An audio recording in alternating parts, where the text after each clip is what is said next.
नमस्कार, मैं श्वेता और आप देख रहे हैं news for nation. Chirag Paswan और उनके चाचा पशुपति कुमार पारस दोनों एनडीए में हैं और दोनों एनडीए में होने के साथ ही एनडीए की मुश्किलें जो है वो लगातार बढ़ती हुई नजर आ रही है, खास करके हाजीपुर सीट को लेकर। एक तरफ जहां चिराग पासवान ने साफ साफ ऐलान कर दिया है कि इस बार हाजीपुर सीट पे वो हर हाल में चुनाव लड़ेंगे, तो वहीं दूसरी तरफ चाचा पशुपति कुमार पारस ने भी कह दिया है कि हाजीपुर सीट वो नहीं छोड़ने वाले हैं। तो क्या चिराग पासवान और पशुपति कुमार पारस के कारण एनडीए के पसीने छूट रहे हैं इस बार 2024 के लोकसभा चुनाव को लेकर? गठबंधन के शिल्पकार माने जाने वाले नीतीश कुमार के साथ आने के बाद बीजेपी की स्थिति बिहार में तो मजबूत हो गई है, लेकिन दूसरे सहयोगी के साथ असमंजस जो है वो अभी भी बना हुआ है। खास करके बात करें चिराग पासवान और उनके चाचा पशुपति कुमार पारस की। ऐसा इसलिए कि भगवा खेमा उनके चाचा और केंद्रीय मंत्री पशुपति पारस को भी साथ करना चाहता है।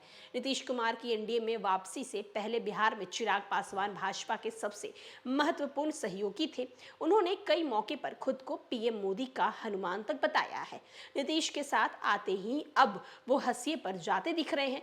तेजस्वी की पार्टी आरजेडी ने परिस्थिति को भांपते हुए चिराग पासवान को 8 लोकसभा सीटों का ऑफर तक दे दिया है। इसमें से 6 बिहार की सीट है, 2 बिहार से बाहर की सीट शामिल है। इसके लिए चिराग को महागठबंधन में शामिल होना होगा। सूत्र बता रहे हैं कि बीजेपी अब इस पर विचार कर रही है कि चिराग के साथ किस तरीके से सीट शेयरिंग करनी है। पार्टी के कुछ नेता इस दबाव में राजनीति बनाते हैं। आपको बता दें कि चिराग पासवान के पास कथित तौर पर 6 से 7% वोटों का समर्थन प्राप्त है। हालांकि पार्टी में हुई टूट के बाद इसका आकलन होना बाकी है। राजद के एक नेता ने कहा है कि चिराग और तेजस्वी एक दूसरे का बहुत सम्मान करते हैं। हमारे पास हमेशा उनके लिए एक स्थायी प्रस्ताव रहेगा। फैसला उनका है। लालू यादव रामविलास पासवान के बीच राजनीतिक संबंध बेहद अच्छे थे। चिराग के अलावा भाजपा के उनके चाचा केंद्रीय मंत्री पशुपति कुमार पारस को भी संतुष्ट करना होगा।